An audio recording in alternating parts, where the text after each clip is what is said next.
Hi friends! This is DaintyTank. Thank you for joining me. Welcome to Fatal 12, Part 4. Wait till we get to Part 12. I hope we're getting close by the end of Part 12. Meh, we'll see. It's okay. This is Part 4. If you haven't seen the rest, poke Totoro in that barcade area. Do the thing with the stuff, and while you're at the things with the stuff, subscribe so you come back. Yeah? Deal? Pinky promise. Alright, that was a little intense. Let's get back to things. So, last we left off, we had Golden Week, we had amusement park, and then we went to a maid cafe and had quite the time. There was so much gay flirting there. Oh my goodness. Maharu is so into Rinka. It's intense, and Rinka is so oblivious. Oh my god. But then we met two other people. Frederico, and who is an Italian mafioso who died. And then Odette. Odette is a pirate? Question mark? But they're going after the other contestant, number 7, I do believe. Roy? I think. A big businessman from China who died suddenly. So, with that, they actually are hanging out together and drinking together, and they seem like quite the interesting dynamic. So, let's jump straight back in. Continue! Later that day, Odette gets me to start tailing him. Needless to say, this is the sake of getting information regarding his regrets. Divine selection takes place at 12 p.m. on Sunday, JST, Japan Standard Time. So we'll be in good spot if we manage to get all 3 pieces of information on him before then. As for why I'm tailing him on my own, well, Odette's down with a hangover. Well, that makes sense. She drank literally the entire restaurant. Not in the way you'd imagine, though. She ain't suffering in bed. She's pissed off and screaming at everyone and everything. Can't believe she's making a second guess for her usefulness just one day later. Odette, this ain't good. Not long after I start tailing him, I have to rush back to the hotel to get Odette. Ro's company was located in one of those fancy high-class buildings in the middle of Beijing City. I lost sight of him thanks to it being so crowded, but I managed to learn his plans. A few minutes after entering the building, he made his way back out. Acting as someone there on official business, I asked the front desk about his schedule, to which they replied he was leaving on a business trip. They're hesitant about revealing the destination at first, but I managed to get them to reveal that he'd be staying in Taiwan for 3 days while visiting their local branch. Taiwan, you say? Turns out we can hop on the same flight as him if we haul ass over to the airport. He's on his way to Taiwan, so get moving. We're going after him. I knock on her door, fully expecting her to flip out at me. Imagine my surprise when she thrusts out of the room, all ready to go, luggage and all. As an aside, our phones and credit cards were perfectly intact despite our washing up on shore, so we didn't have any issue buying whatever gear we needed. Oh my god! Not with the, Wait! Oh, Jet! I'm sorry. Okay. There's a lot here. We're gonna unpack this. First, because she was sitting on the other side of the table, I did not notice that she had washboard freaking abs. 2, why can none of the women wear jackets correctly? At least she's got it on her shoulders, unlike Rinka, but Okay, 3, those shorts. Those shorts, which are underwear with 3 zippers. Like, you have to piece those together. Like, because they zip all the way up on either side. So it's basically like a diaper, but yep. And no button, and I'm so confused. I'm just so confused. But she looks like a shark. I don't know. We're gonna go. I just told the front desk that we'd be checking out. You what? Sorry to burst your bubble, but I was fully aware of his plans when we hashed out things last night. Why'd you get me to tail him then? Ain't much of a co-op if I'm doing all the ops. Know what I mean? I planned on calling the whole thing off if you couldn't get your hands on such basic information. She drops that bombshell on me like a casual greeting. Good, you passed my test. The fact that she doesn't mention what she'd do with me if I failed her little test proves how twisted she is. Why do I gotta be tested in the first place? You're a bit too sly for your own good. What was that?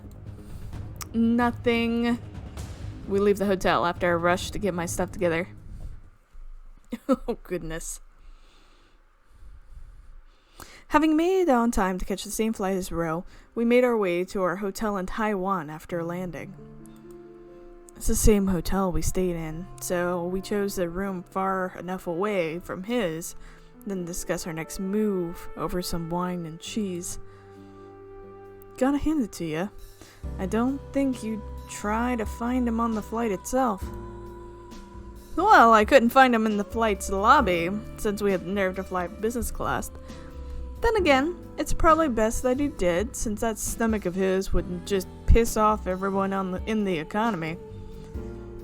Glad I was able to upgrade to business class myself, though. Managed to tail him from the arrival lounge to his hotel because of that.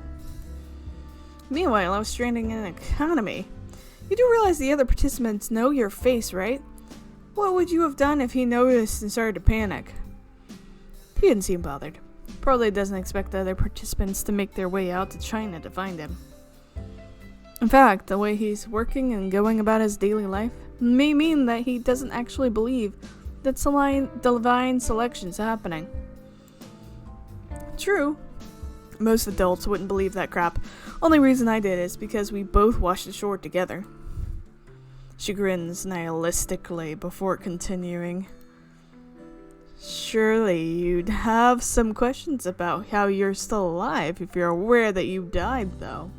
Seems like enough to believe that this whole situation's for real. Pretty sure you're the only one with enough screws loose to reach that conclusion? More importantly, something's fishy about how long he's staying here, wouldn't you say?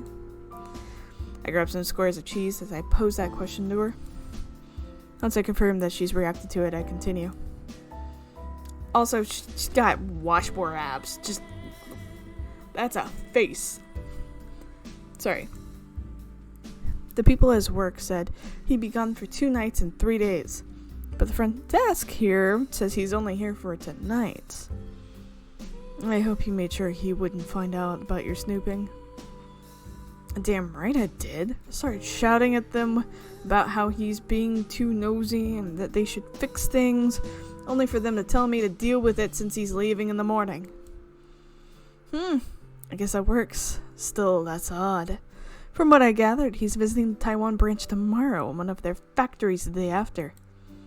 This hotel is pretty ideal for getting to both locations, too. Oh well, just tail him again tomorrow. I'll do my own digging in the meantime. Am I being a little bit more specific? Let's forget about it for now. Focus on tonight's grub. I still haven't had Taiwanese food yet, so I'm curious how it stacks up against good old Mediterranean. Well, guess we're best off not rushing things and messing it all up.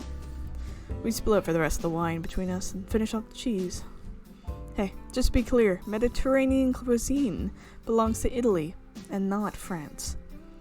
If anyone's gonna compare its quality to seafood here, then it's me. Okay, you guys are cute even though you're kind of a little bit evil, but kind of cute, but you're trying to survive, so. The major thing I take away from yesterday's activities is that, surprisingly, Taiwanese food ain't half bad. Yeah, they could work on their presentation a bit, but those steamed shrimp buns were delicious. Could see myself getting hooked on those rice noodles, too. Don't let me forget that spicy stuff either. Adding some doubanjiang and nope, just created a perfect and rich balance between sweet and sour. Oops, that's enough Odette impressions for one day. Even though my stomach regrets eating so much last night, here I am in the hotel's parking lot early in the morning waiting for Ro. Once I see him leaving the taxi, I make sure to follow. And now, I've been sitting around outside his company's building for a good part of the day. Boring as hell, but I'm used to waiting by the spot. Streets of Taiwan really are an interesting sight, though. You can get a good hour's worth of entertainment from people watching. Too bad I still got another 7 hours left. After what feels like an eternity, I finally spot him leaving the building. Here we go. I figure he'll make his way back by taxi too, but looks like he's hoofing it instead. It's entirely possible that the people at the front desk told me he'd only be staying one night just to get rid of me. But the fact that he's not going straight back by taxi proves nothing. He could be going out for a meal with someone first. That much is normal for a corporate bigwig like him. As it turns out, he ends up at an Italian restaurant in town. A restaurante, to be accurate. Italian restaurants are split into restaurantes. Nope. They're the finest of the three. At least he's got good taste. The glass paneling makes the restaurant easy to keep an eye on, so the waltz into the cafe directly across the street. It's got glass paneling as well, so there's no danger of losing track of him. I order an espresso and dump plenty of sugar in it. It's gonna be a struggle to make this last as long as a meal, but I'm gonna deal with it. As far as I can tell, it seems like a really fancy joint. Looks like he's made a reservation, judging by how he gets taken to a seat by one of the staff right away. Soon after, someone takes a seat across from him. A young woman. She's wearing one of those glitzy red dresses that dirty old geezers drool over. Pretty sure he's got a family, but it doesn't take much for her to catch on to what this is about. She ain't my type, but there's no denying that she's a looker. Doesn't seem like a random hostess either. Hardly surprising considering the kind of person he is, I guess. Having discovered their relationship, I spend the rest of the time watching them enjoy their meal. Guess he's picked out a wine beforehand, got handed to him. Red wine like that will send any woman over the moon, assuming they've got good taste. It's just a shame that he's using his bread to wipe up the leftover pasta sauce. Gotta make that woman feel ashamed to be with you, buddy. The restaurant seems like it's more of an expensive end compared to the others around here too.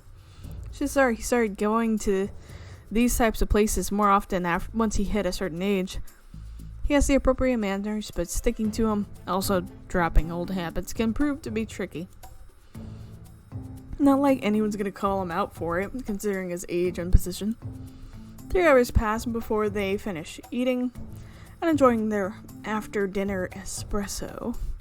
So how many have you had just sitting there? I get myself ready to leave while Ro pays for the whole thing by card. Fortunately, I know exactly what their plan is after this. Probably because I do the same thing. Once they leave and get into a taxi, I jump into another one and follow them. They end up making their way back to a woman's apartment, so after I confirm that they're gone inside, I return to the hotel. I don't know much about Taiwanese dogs, but some breed I'd never seen before came out to greet them both when they arrived at her place.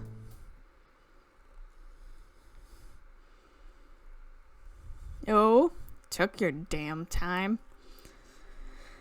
Part of the job. How'd things go on your end? She waves her hand in dismissal. Guess she wasn't able to learn anything interesting, so now she's pissed off. Meanwhile, I'm feeling pretty great, because I got my hands on some crucial info. Looks like I'm the only one who came out of this with more info then. Quit bragging and spit it out, asshole. Yep, she's pissed alright. I have a quick side before explaining what I saw. Our respectable businessman was out meeting a woman. Not family, I assume. His wife and 3 kids should still be in Beijing. Right. She was a young one. No doubt his lover, considering they shared a little kiss before heading into her apartment.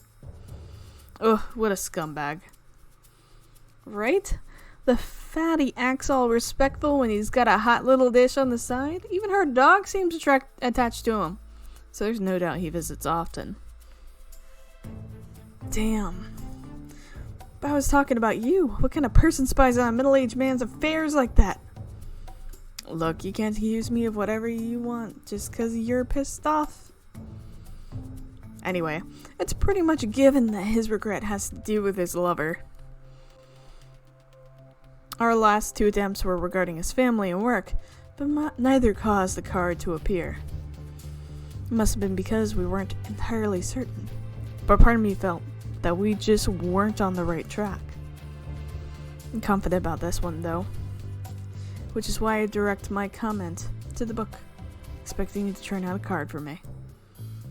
Come on, what is this crap? It's gotta be his lover! All that follows is a brief period of absolute silence. Sans the sound of air conditioning humming away in the background. Looks like you didn't dig deep enough. The fact that nothing happened despite your misplaced confidence proves you're wrong. I have no comeback. All I can do is begrudgingly jam a cigarette in my mouth. Mind going to the smoking area? I can't really handle the smell of those things. Ugh, guess we gotta start over. Want me to tail him again tomorrow? She flashed me a standard grin in response. I guess you can have fun doing that again. Meanwhile, I'm gonna make sure I get the right dirt on him this time around. Whatever. Can't believe he's screwing around with his lover while I'm stuck here. Found myself eyeing Odette after saying that, but nah. I wouldn't go at it with someone like her even if she asked. 'Cause she would break you? Tiny man? I head out to have a smoke after that. I'm annoyed at myself for even considering that option. Yeah, she could crush your head in her thighs. Happily. Oh, we're on Saturday. We're getting close. We leave Taiwan in the morning and check back in the same hotel as before when we get back to Beijing. I part ways with Odette, who says she has something she wants to look into, and then I start tailing Ro again. Getting anything worthwhile regarding his regrets as he goes about his daily business proves to be a lot more difficult than expected. So I make my way back to the hotel after I confirm that he's returned home. Took your time. And where were you exactly? Oh, nowhere special. We're pretty much done until Sunday, so let's go and celebrate somewhere. How about the place we ate at our first day here? Starting to crave their Pekin duck again. Wait, what? You found his regret? Sure did. Ain't telling you, though. Last thing I need is the 2 of us electing him at the same time and having to share our own info. That goddess did mention something to that effect, now that I think about it. Like, if 2 or more people elect the same person, they gotta reveal 1 piece of their own info to everyone else to gain election priority. Sure, you'd be able to get info from that person you eliminate, but you're putting way too much at risk in exchange. And that's removing the chances of that happening to us by not telling me. In other words, she doesn't trust me. Can't say I trust her either. Anyway, how long are you gonna hang out around there like a creep, geezer? Huh? Her sudden insult takes me aback, but she isn't actually addressing me. She is looking over to the door I entered from. I approach the door, praying that the worst case scenario in my head won't take place, and then open it. Ah! I see my cover was blown quite fast. Ro Chen Ho, the very man we've been following around, is standing right there. That means he's the one who's been tailing me all along. When did you... I admit, the fact that you two were working together took me by surprise. At first, I thought you were part of the press trying to dig into my slush funds. But that didn't seem fitting for a thug like yourself. Did you just call me a thug? He continues talking, blatantly ignoring me. I assume you're the one responsible for all this, Odette Melanchon? Wow, I guess even you're smart enough to realize that I'm the brains of this operation. That's irrelevant. He's right, the important bit is that he called her by her name. Meaning his imposition of her name card. He made that clear in an attempt to bait a response from her. Chances are she realizes that as well. That's why she responded the way she did. I did find it difficult to swallow the whole dream world nonsense. But one can't help but believe it when someone they saw in a dream winds up on the same flight as them. That goes double for a woman who stands out as much as you do. Yeah, she really does stand out. You don't say. No idea. Not only is she pretty damn tall, but she's also built like a tank. A DaintyTank? Hit the subscribe button. You could say she's got looks, but those don't stand out nearly as much as her washboard abs and her thighs that could smash your head like a watermelon. Just... Yeah. Heh, you ain't wrong about that. What are you grinning at, punk? You may want to wipe that smirk off your face. Surely you understand why I'm here, don't you? Let's work something out. I have a family to support, so I can't allow myself to die right now. I take it you know either my cause of death or my regret then. She takes a deep breath before shaking her head. Can't be both. You'd have killed me during the first round if that were the case. Pleased to see that you have your wits about you. Hold on, if you were eavesdropping, then you should know that we've got all your info. Indeed, that's why my proposition is as follows. Miss Odette, I need you to promise that you won't elect me. If you don't, then I'll tell this little thug here everything I have on you.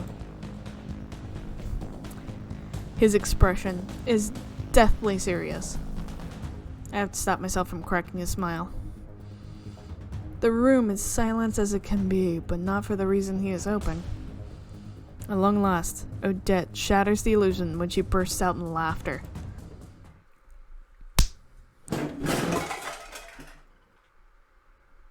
Huh? She follows that by punching him square in the face, which sends him flying over to the opposite side of the wall.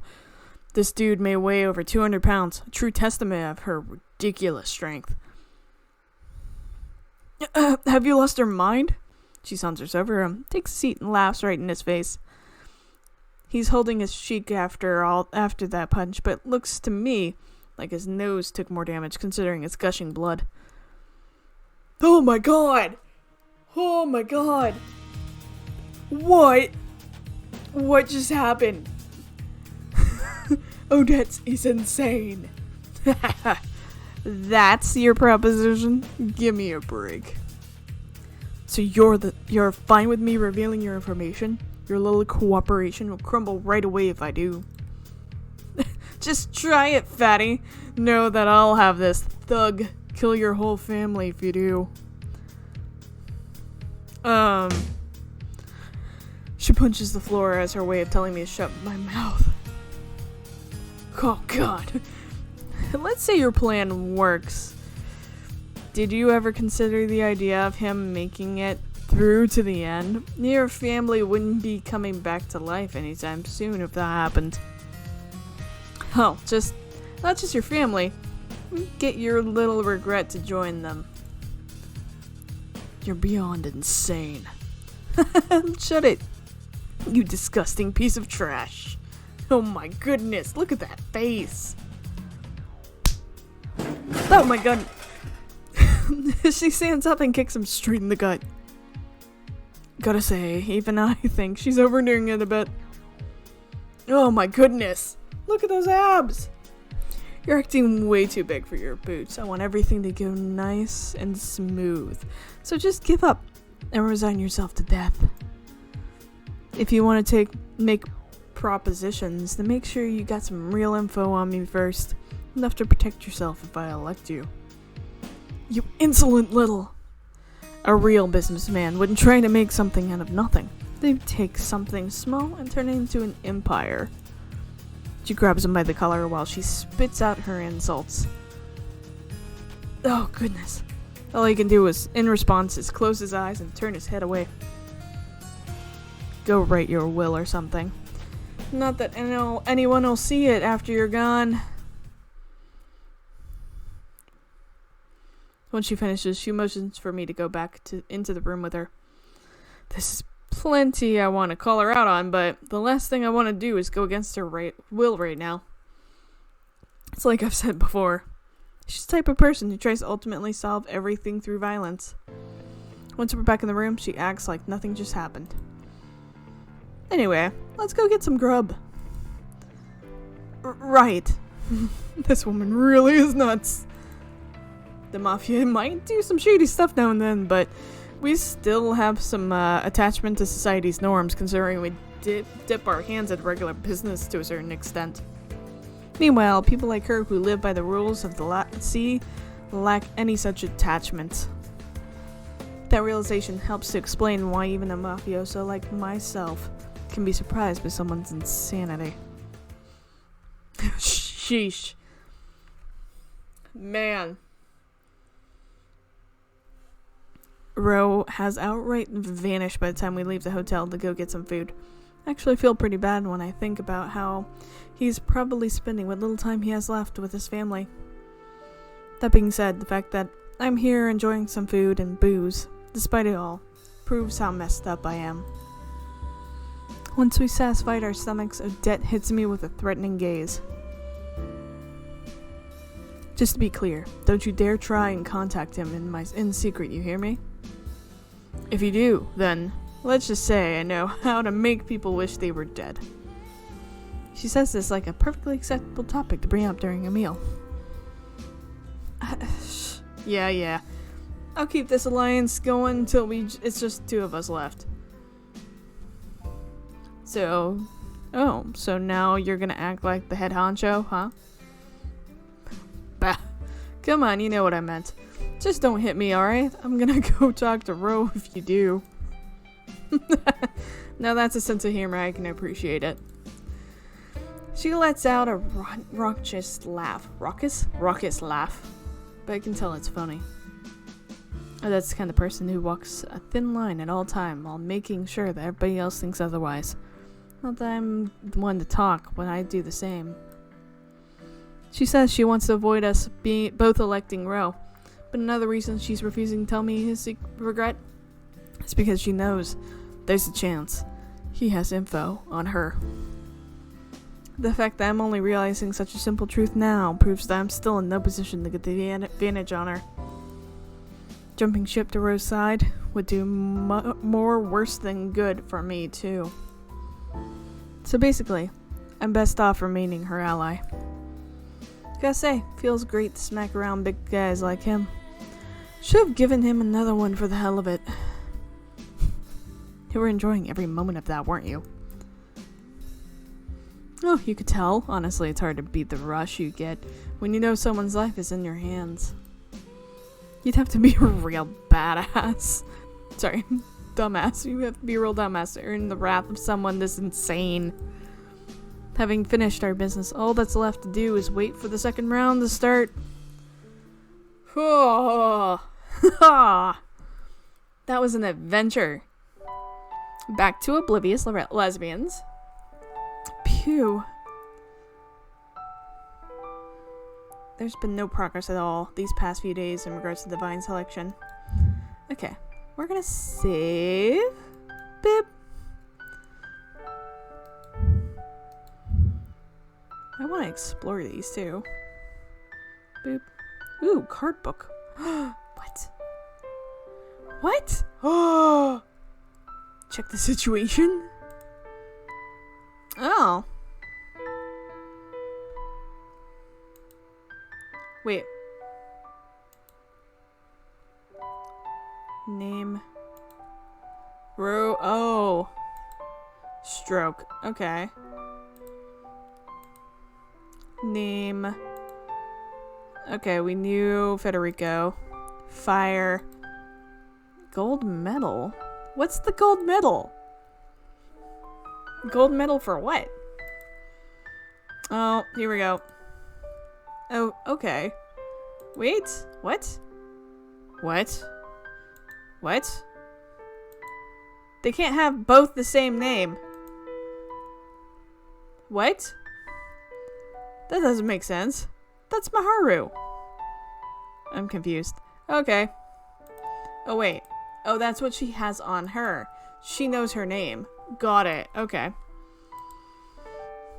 That's his name. He knows Roy, Stroke, and Odette's name.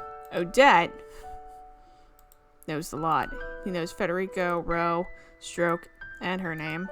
So it's all the information that we know about them. Got it. Okay.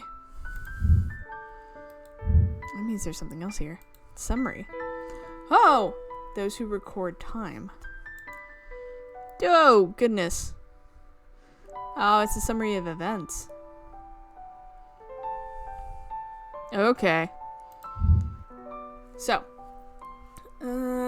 As for things with Maharu, because I want to know more about her, and poor Naomi has no idea what she just did. Things really changed between me and Maharu ever since the whole thing started. That's not true. There's actually been a significant change. I'm referring to the fact that we're both just acting as though nothing's changed. As for Naomi, I've been seeing her more and more recently. It's mainly due to my teaching her how to brew coffee for the culture festival. She spilled boiling water and folded the filter wrong a good number of times. But fortunately, well, I always do that. I'm sorry about that. None of our cups have been broken yet. It's likely to the fact that she's aware how much Gran treasures them, so she takes extra care despite her inherent clumsiness. Sorry if I'm having trouble with words. Might as well go to bed. Say this out loud for no reason. From what I remember, I was taken to the dream world at midnight that last time. Might as well go to sleep now, if that'll happen again. Glance over the clock, which says it's 11. Then I shut my eyes. Okay. Here we go. Ugh. Guess it doesn't matter whether I'm awake or asleep. I find myself in the court of fate once again. It's as impressive as ever. And as I figured, doesn't matter whether or not I'm asleep when the time comes. To my left is Maharu, and to my right is that Middle Eastern man. I take brief glances at both their faces, opting not to engage with either of them. Part of me is afraid of that man. He doesn't seem fazed by the fact that he eliminated someone last time. I can't imagine I'd remain that stoic knowing I just stolen someone's future from them. None of the other participants speak to each other.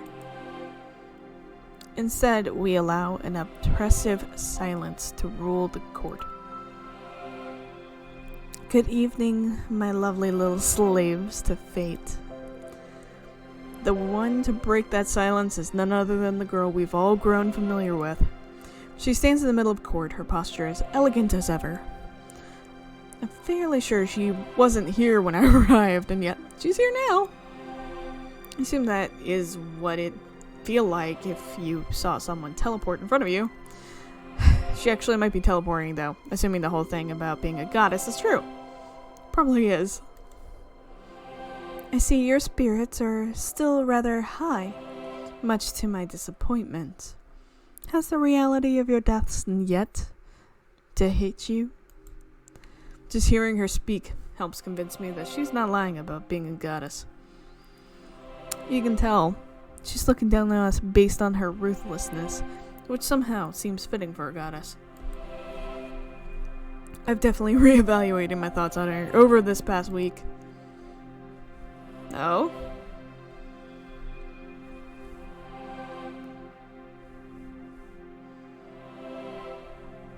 She is intense. Very well, then allow us to begin tonight's election. She softly announces the beginning of the end. Revolve, O clock of fate. In response to her command, the hands of the clock begin to move. The long minute points at me.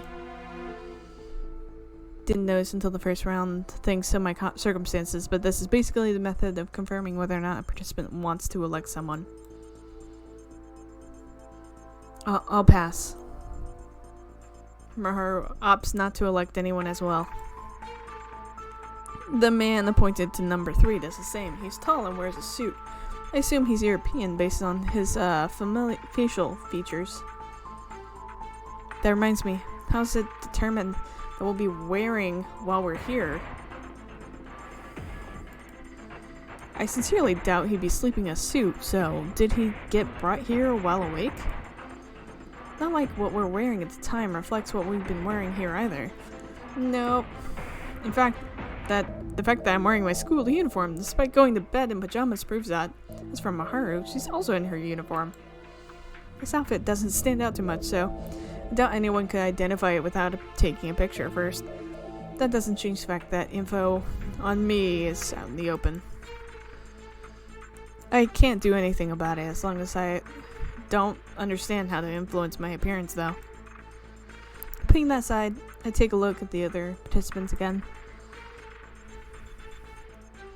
Out of everyone, number 7 is the only one who's visibly distressed. Maybe Parsa was just acting cynical before. There's no doubt he'll be elected tonight. I'm sure that's what everyone else is thinking too. There's likely nothing in common between us, all other than the juncture of causality thing Parsa mentioned before. Our ages, gender, and nationality are all over the place. Oh, goodness. Numbers 4 and 10 are younger than me, even. Both are girls and foreigners, from what I can tell. Why did kids as young as them have to die? The fact that I can only come to know this reason through eliminating them is nauseating. Before I know it, the clock makes their way around to numeral 11. It's a tall woman, built like a sports athlete. Uh-huh. Not only are her legs nice and long, but her chest is sizable as well. Uh-huh, tell me more. You can tell there's no way in the world that she's Japanese based on her looks. I'm normally jealous of tall people because of my height, but even I know it's impossible for me to ever look like that. The clock hand stops in front of her. Ah. I feel like our eyes meet all of a sudden, probably because I've been staring at her for so long. Eek. I avert my eyes immediately. I don't know why, but my instincts are telling me to fear her. She's not normal. Not just because of her build, there's something fundamentally different between her and regular people like me. It's a kind of thing of fear that the one I feel in relation to number 12, too. It's a kind of fear that the one I feel... Okay. It's basically, I fear the fear of number 12 in her. Part of me gets worried that I'm about to be elected, but as I expect, she goes straight for number 7. A small hand spins the point towards him. The platforms both of them are standing on begins to emit an odd light. After that, the minute hand shifts to numeral 12, who simply shakes his hand. Looks like he's not electing anyone tonight. Numeral 11 elects numeral 7. Very well. Parsa smiles once the longer hand finishes making its way around. It's not the face one should normally make when they know someone is about to be eliminated. Both their platforms start to move and gradually rise above us. Same thing happened last time, too. Only one of them will return.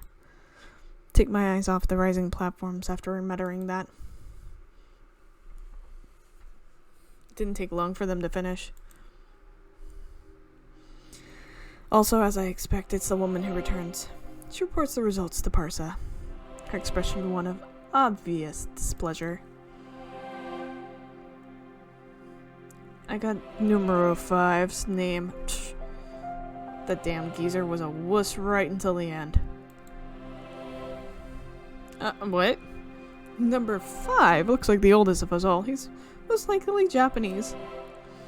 He doesn't react when she mentions that she learned his name, although he might just be feigning indifference. In fact, the woman seems to be more transparent with her emotions than him. She's the complete opposite of numero 12 when he elected and eliminated someone. While he displayed no emotion at all, she's openly annoyed. But deep down, she seems to be enjoying this. She reminds me of a kid who gets angry when they lose the game, but secretly enjoyed the experience. Oh goodness. Tonight's session resulted in 1 elimination. I bid you all farewell for now. I want some time to observe things here, but Parsa brings an end to tonight's round without a moment's hesitation. Unlike the first round, I've come away from this one having learned a lot more. Unfortunately, that only serves to give me an even worse feeling about the days to come. Second week.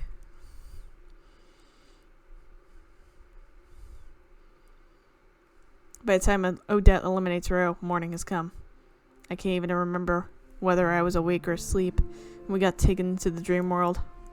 It's partially due to the fact that I didn't take the time difference between here and Japan into account, but from now on, I should make sure to remain more alert on Sundays. Once we've gotten ready to leave, we call on room service to bring us up some breakfast. So in the end, what was Ro's regret? Figured you'd have known by now. You even mentioned it yourself. I did? Think back to my previous suggestions, albeit without much confidence. So it had something to do with his lover. Oh boy, you really don't have a clue. She gulps down the rest of her Americano before continuing. Gotta say, she really likes espresso based drinks, doesn't she? Dog related. Dog? You don't mean... Yes and no. A dog, but not his lover's. He wanted to raise one. To be there for it as a pup. To become best friends with it as it grows older. And to be by its side during its last moments. It sounds mundane, but most people are able to experience something like that. Part of me finds it hard to believe that someone can have that much regret over a dog. Come on, everyone has their own priorities. Ain't it normal to have a pet or two where you'd come from? Where I'm from, huh? Not fond of having to talk about myself, so I try to shift topics. Mind if I ask how you figured that out? I thought it might be the case when you mentioned his lover and had a dog of her own. Did a bit of digging after that, and bingo, turns out his wife had dog allergies, so no surprise he couldn't own one. She spills every last bean on his personal life after that. His parents, who lived in the countryside, had a dog back when he lived with them during his youth. That dog was killed in a traffic accident, though. His family refused to get another pet after that, since the sudden shock that came from losing it was too much for them. That led to the birth of Ro's great regret. He wished he could have been there for his family's dog's final moments. I can't get where he's coming from, but can't imagine it turning into your life's biggest regret. She scoffs in response. Believe it or not, but this brute actually has a soft spot for animals. Hell, her ultimate regret might be dog-related as well. Not like you can keep a pet when you're always out on sea. Either way, the discussion moves away from Ro shortly after that. Over the course of his life, He kept too busy and was too financially unstable to own a pet. Once he got married and settled down, he discovered that his wife had allergies. Guess we'll never know whether or not he convinced his lover to get a dog because of that, or if he went with her because she already owned one. Hell, she could have just been some lady he hired to look after his secret pet dog. Odette's the only one with those answers now. Oh well. Probably shouldn't concern myself with someone who's been eliminated. Oh, what the news have to say about him?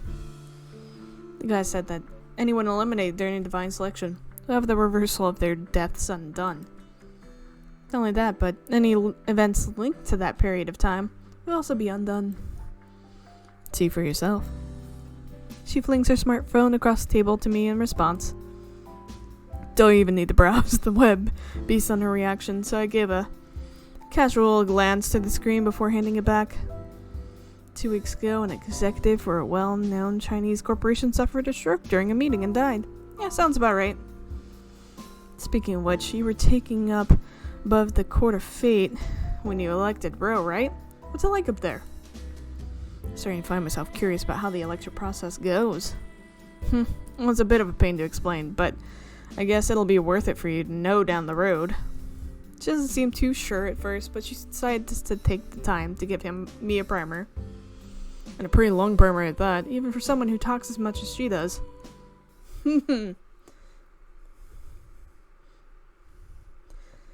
Ooh. I don't want to get into this. Okay, I'm gonna pause. We'll jump back into this and learn more information after this. I hope you're enjoying. Let me know what your thoughts are. I think they started off with Ro because Ro's fairly inconsequential, and we haven't grown attached to anybody yet. I'm really excited to see how this goes over time. And definitely let me know your thoughts and subscribe, because coming back, hanging out, doing the things and stuff is always fun. Alright, I love you all, and I'll see you next time. Bye!